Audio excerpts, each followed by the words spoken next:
Welcome to the Infinite Podcast. My name is Carlos Andres Ruiz, and I am with my wife, Melissa Ruiz Vasquez. How are you doing today, Mel? I'm doing well. It's getting cold again, Yes. But today is nice, so I mean, you that's don't look why I'm it. in I look shorts, it. and yeah, we're not on the same page as for clothing at least. It's good. It's But good I to have tell. my hoodie, I have my sweatpants if I need it, because we're coaching. Well, at least I'm coaching later, and then we coach together in the evening. Anyways, so looking forward to the weekend, honestly. Yeah? Yeah. What do you got going on this weekend? We have practice, we have family time, and I get to celebrate my best friend's birthday. Let's go. Yeah. Happy birthday, Kiara, Yes, your ma'am. bestie. How many besties Yes, do you have? sir. Is that allowed to say? Is that a question? I'd rather not. I'd rather not speculate. Yeah. In October, there's only, I was going to say there's only one bestie, but There's two besties. there's two besties? I Okay. gotta, make I have space for no both. issue with you having multiple besties. Yeah, okay, So, perfect. I Because you're can- one of them, obviously. I can Obviously. share. Yeah. What about you? How are you doing? Today, what's today? Friday? Today's Friday. El cuerpo lo sabe. I'm doing good. I had a early session, which then I feel like I'm more awake the rest of the day, and I have a lot of ideas when I wake up that early, and I have enough of a gap to be able to let the ideas sink in. So I'm having a great Friday so far. But it is, I don't know if it's intimidating, but it's just we still have a whole day, Yep. a couple days ahead of us today. Mm-hmm. But anyways, this is like, that just means that people outside need us to come and be part of their world, and that's a compliment, I would say. Yeah, Yeah. for sure. So it's been about, well, I didn't know it was 5 months. Ye- So we haven't done a podcast in 5 months. The people don't know. The people but- don't know, but I shaved my Breaking head, news. my hair came back. Yeah. I also, I'm growing out my beard. Mm-hmm. Work. Like, if you can call that a beard. So you know why? Why? Actually, you do know why, but I they do, don't. but They don't know why. Disclose this. The reason why is because people think I'm younger than I am, and so I want, as I'm going to turn 32 this Woo. month, That was probably loud, my bad. I want people to know how old I actually am, and so I'm trying to look 32. Okay. So I got my turtleneck on, I got my mustache / beard / whatever it is, but anyway. Facial hair. Facial hair. There it is. But yeah, it's been 5 months since we did our last podcast. I'm excited to get to sit with you and just talk through whatever comes to mind. But our main focus are our 3 elements, which are relational intelligence, character development, and emotional intelligence. And we'll dive into many topics, but we always feel that everything is informed by these 3. And so why don't we get right into our icebreaker? We haven't done an icebreaker in so long, so it's been, can we get her celebrating that? Let's go. Let me see that. That's the icebreaker celebration. We got 2 questions here? Okay. Yes, just in case one of them is like, pick something in the room. Okay. Do you want me to read it or you want to read it? I'd be honored. You'd be honored? That means I have to answer? Yes, sir. Okay, cool, Well, cool. we both have to answer. You just have to go first. You're right. You ready? Always ready. Okay. What is the best ice cream flavor? The best ice cream. We just got ice cream. I know. Oh no, he's thinking. But I feel like when we get Ben and Jerry's, it's different from like going to, I agree. you know, I agree completely. it feels like Ben and Jerry's is a made up flavor. Mm-hmm. I would say, do you have one like straight up that came Take to your your mind? time. I think, funny enough, when it's ice cream, I like what I like. And I think it's because I like so many things. And since they go crazy with ice cream flavors, like there's always something that has all the components that I like out of an ice cream. Mm. I think for me, the best is like the one I got the other day, but a lot of places make it so that it's like, you know, like homemade ice cream, but like they can use the same flavors. Anyways, it's like chocolate covered waffle cone in vanilla ice cream with some caramel in it. Amazing. I love that. It has the crunch, it has the chocolate, it has the caramel that I'm looking for, and it's not overwhelming. Like the vanilla is like the easy like. So it's got everything that I like in it. So any kind of variation of that, maybe if you replace the waffle cone with like a pretzel, is also because then it adds salt to it, and that is just. Yep. Okay. So if you had to put it in like right a title, what is it? Like, what's the name of the best ice cream? Chocolate covered pretzel, caramel, vanilla. Wow, what an explosion. That's so on brand for me, I think. Yeah, that makes sense. If you know, you know. All the sweets possible in one holding. For me, I would have to go with a hazelnut flavor that has some type of actual hazelnuts in it, and maybe like more chunks of chocolate. It could be maybe some fudge. What else could you put in it? I think that's it. If there's chocolate, there's crunch, hazelnut, I think I am very happy. Yeah, I feel like you can't miss as long as it has certain components to it. Because, I don't know, I guess like flavor, you could say like, if you had to pick between like a simple vanilla strawberry chocolate, I'm always picking chocolate. Oh yeah? Yeah. It depends for me. If I'm adding toppings, I might consider vanilla. And then I'll add chocolate toppings on the vanilla. Sometimes I feel like, although it's weird coming from me, chocolate on chocolate can be off for me. But a little intense. But no, I think hazelnut will win for me every single time. This week we went on a Shaw's trip. Yes. At like 10, for us that's late. It was or 9:30? 9:30? Roughly, yeah.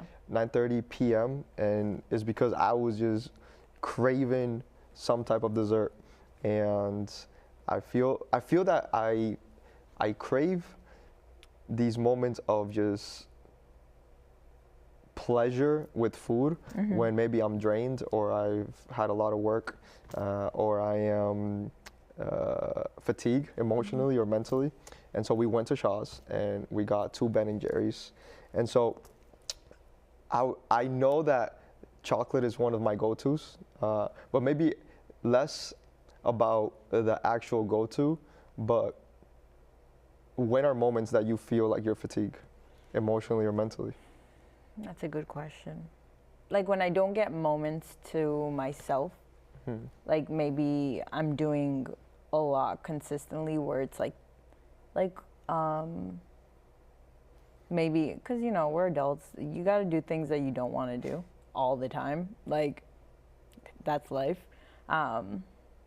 So maybe if I have to do a lot of things that are like, I have to go to a doctor's appointment and then I have to maybe go to this session that I'm not like super looking forward to, and then after that I have to do, like, for me, social media is like draining in terms of like creating and publicizing whatever. So doing things like that. So if I'm just doing a bunch of things like that back to back to back, and then I finally get a moment to myself, that I think is when I feel like I'm a little emotionally like fatigued. I think like we talked about, I'm pretty sure we talked in an episode about like introvert, extrovert. If I don't get time to spend with like the people that I want to spend with, I think I'll get a little emotionally, because I don't get to like interact with people that I love like in like a fun manner. I'm very like upbeat like typically, so if I can like have laughs with you, with like my best friends, like my family, like that I think is like re-energizing for me. So I would say moments where maybe I feel like I'm lacking time to myself and time with others that are less resource based, like creating income or there's expected outcome. That's where I'll feel like a little drained. What about you? When are moments that you feel emotionally, mentally drained? I had this crazy thought the other day that I was in the car. Was it in the car? I don't know if I can share this. Oh, you can share and we'll edit it out. I guess we can edit it out, but I think it had to do with my desire to want pleasure, and I find pleasure in chocolate, and then every time that I feel something, I just go into this black hole of questioning, why do I feel this? Why do I want this? Why do I not have what I want? What are other expressions of pleasure? And the thought that came to mind was that I wonder if we should always be creating parallel to pleasure. And when we don't create parallel to pleasure, there's a misalignment. But the misalignment is identified when we're outside of pleasure and creating. And then the reason that came to mind was because I love to create, but there's some things that feel less pleasurable to create, like creating an email versus creating a talk, or creating a training session is different. And so the ingredient of pleasure was the one that would actually tell me whether I leave more charged after that or I leave less charged. And then I was thinking about Genesis and how God told us that we should be fruitful and multiply, and there was a connection between creating and pleasure. And when you have sexual relationships, the way to create a human being, like you can create an email, you can create a water bottle, you can create but when you create a human being, it's one of the most beautiful creations, and it doesn't take hard work. It takes pleasure to create the most well put together, and so in my mind it was like, how do I identify how good of a creation I'm creating? Maybe the question becomes, how much pleasure am I gaining in the process of creation? Okay, I'm following. That's it. That's it. Okay. What questions do you have?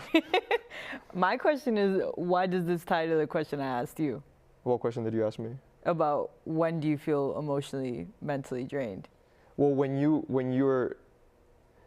don't get to experience that pleasure? Yeah, when you don't feel that pleasure, you leave that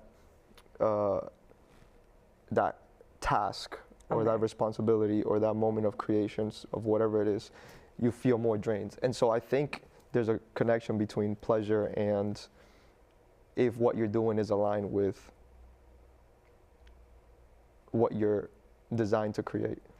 That's so valid. I think we were recently having a discussion about, I think I just see it so often, and we're so fortunate and blessed that the way we create income and resources is having so much fun. I was talking to a player that we work with now because she helps us with coaching. How much fun it is. She doesn't even consider it work because it's so fun. And I feel that way about work often. I in the moment, I'm like, how am I getting paid to do this? Working with kids and teaching them about soccer is so much fun for me. But I see so often with my friends and family where they have to do this job that maybe it's not the job itself, it's just the setting. Maybe it's their coworker, maybe it's their boss that makes it so dreadful. You don't want to go to work, and that is such a tiring feeling where it's there. And to your point, there's no pleasure in it. There's no, they don't want to go to work. And I just wish, my wish is that. What's your wish? My wish, if I saw a shooting star, I would be I wish everyone could do something that they truly love and get paid for it. Why do we choose other things? Money. Money. It comes to money most of the time, and we've also talked about so many things, but a fear of rejection often, because why am I going to try something that I love and then get rejected doing something that I love? that's painful. Yeah. Get rejected doing something that like you feel like you have to do, Yeah. then that's easy to be like, I wasn't even trying. I don't even know what I'm doing. And somebody told me to do this, whatever. That hurts less. But doing something you love or that you're really passionate about and risking rejection is definitely scary. Yeah. And I think that is often, and like having faith that it's gonna work out no matter what. I think our faith helps us a lot in doing these things that that we love and that we're passionate about, and creating resources from it. Yeah. If you don't have faith that it's gonna work out, then why am I gonna quit the job that's bringing money in to start my own business or start doing something that maybe makes less money, blah, all this stuff. Were you gonna say something? Well, it just makes me think that I feel like we all would love to create something that outlives us, or something that affects human history. And it doesn't have to be like winning something crazy in maybe sports or artistic. Like, no, just even just having a kid is something that's gonna outlive you. And so I think we are wired to create stuff that are lasting longer than we are here on earth.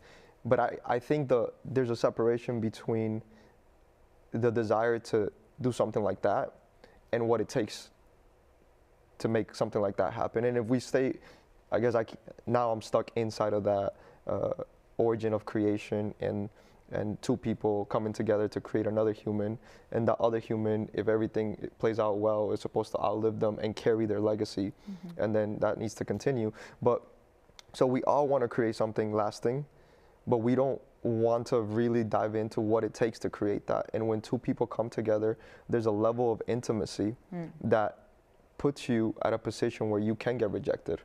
Yeah. And I think when you speak about the fear of rejection, it calls out when you want to create something so lasting, you have to be so intimate and you have to be so naked. And man, it's so intimidating to be naked. It's draining for me at times when I have to start the Instagram post, but I often have to go back and remind myself, do I feel that this is something that needs to be said? Do I feel that I believe in this so much that I want some people to at least consider the thought? And I need to have a level of intimacy with myself to go back and forth and allow that intimacy to create something that I feel needs to be out there that's bigger than my insecurities. And so maybe that's another way to measure if what you're doing is not, does the stuff that you do have enough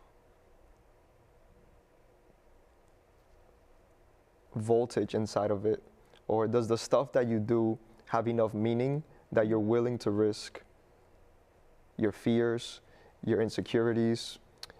Because I don't think that it's necessarily that we're not going to feel intimidated when we're doing things out of our comfort zone. Is what you believe in something that pulls you strong enough that will make you overlook these things, and not just doing it once, but like doing it over and over and over again. We're doing a Bible study on Sunday nights, and it's amazing to be able to create the space, but there's times when you leave the Bible study and you're like, I didn't perform well, or this was the best performance. And it's not necessarily about that one Bible study. Is do you have the energy inside of you in order to be able to do it again the week after? And sometimes the answer is no, I don't have that energy. And so what do you do when you don't have the energy? I think it actually exposes, is what you're doing a source of energy? And if it's not a source of energy, you're going to be drained. And for it to be a source of energy, it has to be something that is so interwoven with who you are and what you were created, that then when you tap into that, then it doesn't matter what it is. Then we could go and, I don't know, make sushi somewhere. But if we know that our motive is to, everywhere that we step in, we're bringing love, kindness, goodness, then the craft itself doesn't matter. But that takes alone time to journal and to realign yourself and remember why you're doing things and for who. But but that is the reason why I end up wanting chocolate, because sometimes it feels as if when you're serving others, you forget that it's for God. And if there's people that maybe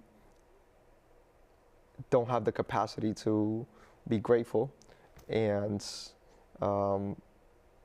remind you that you're doing a good job, or that this is something that they needed, then there's this moment of, man, am I doing, is what I'm doing changing anything or have any meaning? And if you don't spend time with God, then you don't give him a chance to remind you that I'm proud of you, regardless of how people take it or not.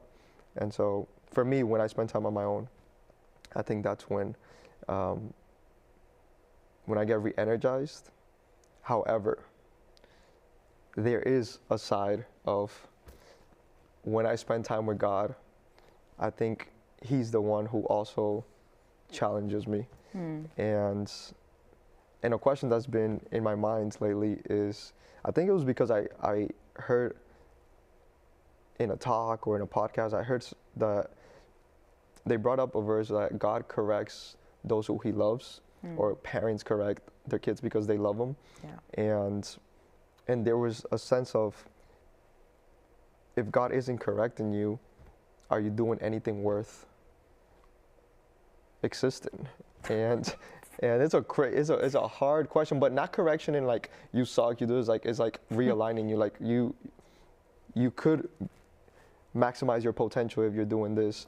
And so is there a place where God is correcting you? Me?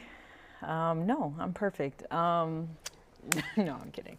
No, I think I was telling you about this recently. I can't help but feel like, I think we often, when we're listening to anything, whether when we're listening to sermons or if we're listening to a speaker, if we're listening to like people, like a coach with their team, like you sit there and you're like, man, does any of this apply to me in my life?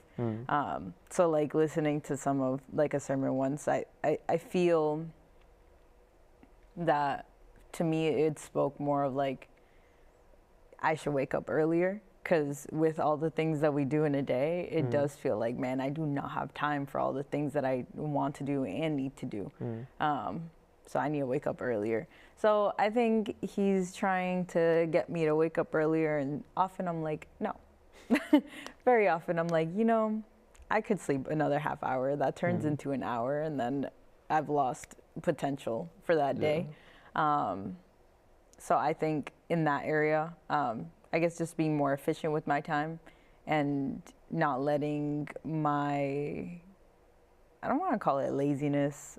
I think to your point about pleasure, like it's like a battle of pleasures. Yeah. Like the pleasure of sleeping or the pleasure of being the most effective version of yourself for the good of yourself, your husband, the future of us. Yeah. Yeah. So that's where I'm being corrected, I think, in efficiency. And I mean, I could make the argument for like all areas of my life, truly. I think in being very, because people get me mad, Me personally, I have emotions and I feel them. And oftentimes it's angry towards certain people. And I think that is also another area where he's corrected me. Like you cannot, not you cannot. I'm aware and I can empathize with myself in being angry. But it's how I express that matters most. I've gotten so much better with it. I agree. Like, pat on my back.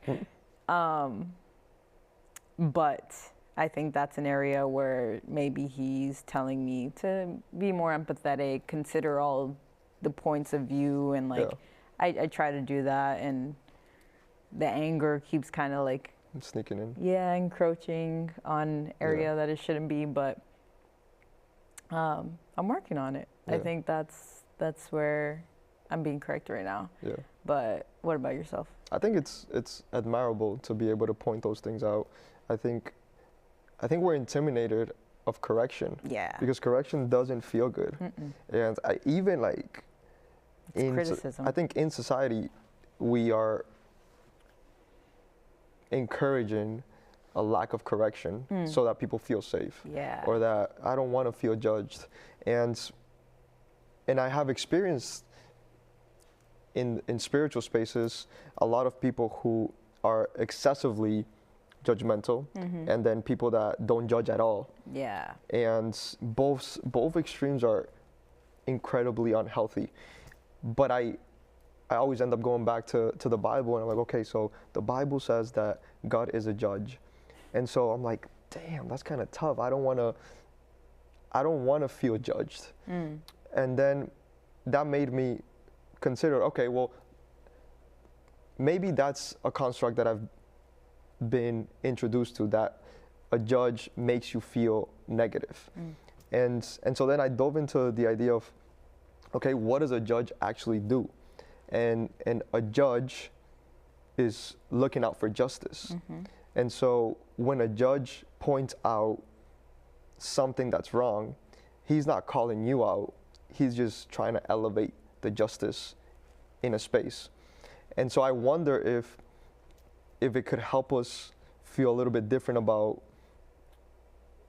moments in which we are corrected, that it's not that the judge or the person, because sometimes it's just people correcting us, the people correcting us or God correcting us is pulling us towards justice. And by that, it may just be like, if you feel some type of way when it comes to food, it's like it might just be God pulling you to be more just with your body so that you eat healthier, be more just with your body, sleep better, work out. And if anybody calls you out for not working out, you'll feel some type of way because maybe you're not doing it, and so you feel judged. But the reality is maybe they're just pulling you to a healthier version of yourself. And so I think maybe switching the point of view of the judge,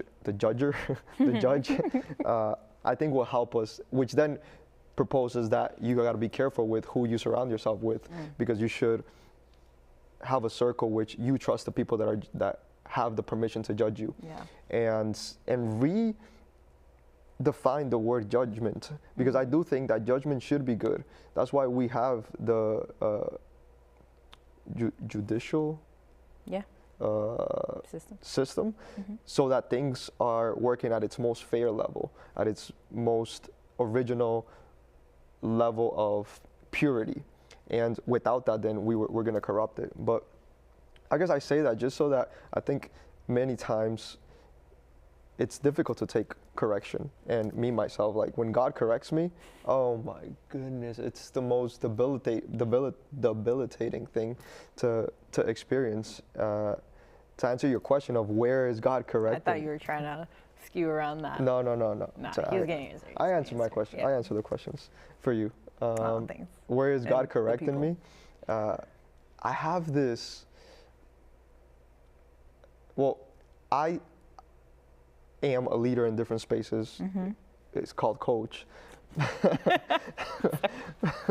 but director, coach, brother, husband, brother, and so I thought I knew what it was to be a leader. And lately, God has really tested me or called me out or corrected me on what it actually means to be a leader. And it really bothers me. Like, speak on it. It cringes inside of me when somebody copies me at any level. Like, I hate, and maybe it's not because they're doing it to me. I just long for people to be so original that if they copy me, it bothers me, even if it's me.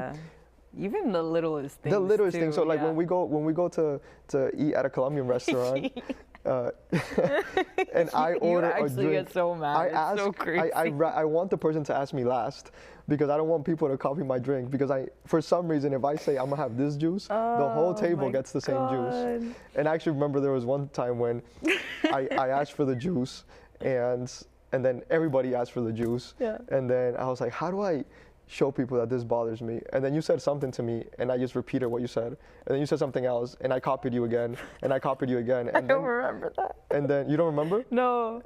And then you're like, why are you copying me? Like, stop, that's so annoying. And I'm like, that's exactly how I feel when everybody copies me. And what I've been realizing in this season of my life is that you can't long to be a leader and hate to be imitated. Mm-hmm. If you long to be a leader and you hate be imitated, be a follower. Mm-hmm. And wow, did God really sit me down and say, first of all, it's such a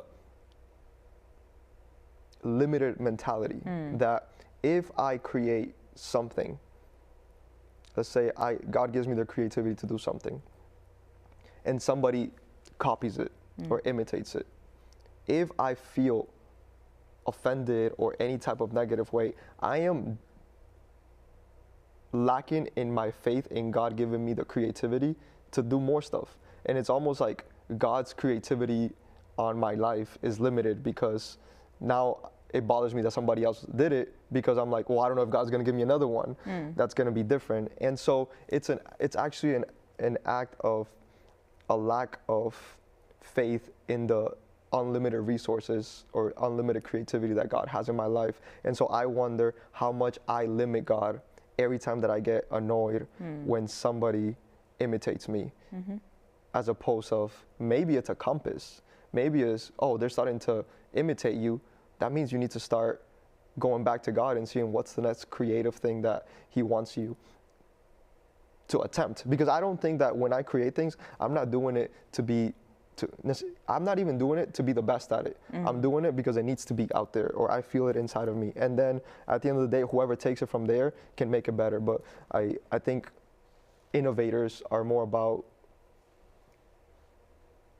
bringing new things, not doing the new thing as best as possible. And set the foundation and then somebody else take it. But without you innovating it, it would never exist. And so I think in this season of my life, God is really, really God is really teaching me what it takes to be a leader if I want to call myself a leader. That's good. Where do you think that ties into with like the 3 pillars? Like, is that more emotional versus character? Where would you? I would put it somewhere along character and emotional, because I think when I experience the feelings inside of me, I would connect that to my emotions. But I think it's a test of character that makes me feel that way. And so I feel, as we talk about it, I feel proud that God is testing my character, or that this situation is testing my character, because it's the only way that my character will grow. And therefore, if my character grows, then I believe my emotional intelligence and equilibrium will grow, which then, if that grows, my relational intelligence will grow, because then I don't feel any type of way at anybody that's imitating or copying. There's no bitterness or resentfulness. I actually welcome it. And so if the character and the emotions are benefited from this situation, my relationships will flourish. And I think that anything that we do that counteracts relationships flourishing is not how we were designed to function. So to answer the actual question, it will start at character.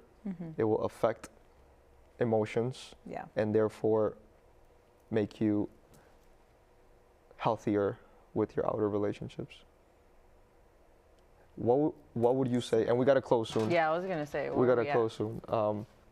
But I had another question. You had another? Okay, go ahead. Yeah. Well, this might send us down a rabbit hole, but I'll share it and then we can decide from there. But I think that's a perfect example of how sometimes our perspective on life is more of this happened to me instead of for me, which I think you have such a good mindset. I think it's all about like it, as cheesy as it sounds, it's a mindset shift or a mind shift that creates so much more opportunity for growth and like character development in our lives when we recognize where we need that criticism, that judgment, as opposed to feeling like we've been victimized by somebody else's judgment or by God's judgment or whoever, maybe your own judgment. Sometimes we're like, oh, that's just like you being negative, or like maybe we need to actually dissect what's being said, what's being thought about yourself, or maybe what somebody's saying about you, to say, okay, is this coming from truth, and I'm just mad that it's true, or is this not truth? And I just need to learn how to be okay with maybe somebody not recognizing a situation, and who, like you said, who you allow to judge you. So I think it's just helpful for especially young athletes to understand, where am I making myself a victim versus where is there opportunity to grow, especially in character, which will, I think, like you said, affect later your emotional and relational intelligence. So what advice do you have for people who maybe might more often than not see themselves as victims, as opposed to, let me use this for growth? I think a phrase that that's an amazing question that not just athletes, but we all experience, because life is unfair. Yeah. You know, and it's up to you to where it stops you. And I always try to use this phrase to help me continue. And although the current situation may not be my fault, because a lot of the times life isn't fair, it is my responsibility to move forward. Yeah. And that's something that I take very personal. Whatever situation happens to me, even if it's from the outside in, it's my responsibility to take it from where it was given to me and move it in a direction. And I can't move it in a direction if I don't feel that this is the perfect opportunity. And so when I was in high school and I was undocumented, and that didn't allow me to have a proper college process. I could either see the government or family that made decisions as that which made me the victim, or I take the responsibility and I'm gonna prove to anybody that's in a situation like this that there's a way to get out of it. And maybe there is, maybe there isn't, but the only thing that I can do is try. And there's such honor in feeling that God has chosen you in whatever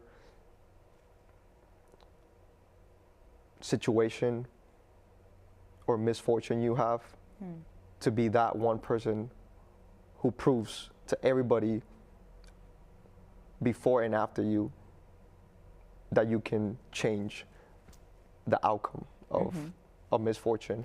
And that's just the way that my mind works. And it doesn't mean that every single time is going to work, but I know the opposite is true. If I don't do it, I'm going to be in that situation. And so I think that the most dangerous thing to have as an individual is a victim mentality, because you're just letting everything around you control what it is that you can attain. And I think that's a very powerful question that perhaps our next episode, we dive into how to get out of victim mentality and help not just athletes, but just anybody listening, how to deal with moments that you didn't deserve that. But it is your responsibility to, with your gifts and what you've been given up until today, take that story into a direction that will give hope to somebody else. And yeah, and I think that that definitely is something that we were designed to do. Find ways in which we constantly grow. Now that I have a status Yeah. in the U.S., which actually the last episode we had, Yeah, we did. I still didn't have a status. It just reminds me, there was a situation where we were sitting in front of the person that was helping me, and then she missed something on the papers, and she was going through them, and then she was like, "Oh, I missed my signature," and we only had one chance to send these papers back to the government, and if these papers weren't all correct, then we would have lost the process. Yeah. But there was something inside of me that, because it was like a buzzer beater, Yeah. because it was the final shot, something inside of me stirred that it was like, oh, this is gonna be the one that is gonna be the right moment at the right time, and we're gonna get approved, and it's the way that I actually enjoy it more, and I might just be sick in the head because I prefer that than the easy way out. Yeah. But that is a topic that we need to fully dive in, and how to reprogram ourselves in a way that the moment that we see something that's difficult, we dive face first into it, because in fact it was exactly what I was designed to come and take on, and that would be a fun conversation. So we are out of time. Yeah. We have a whole other 3 days inside of this day, but this was an amazing conversation. I think I'm gonna have so much fun editing it, and we're gonna have a lot of great wisdom that came from you and from myself, or God working inside of us. But great being back on set with you. Thank you so much for having conversations with me and listening to all my thoughts. I love you so much, and we'll see you guys next episode.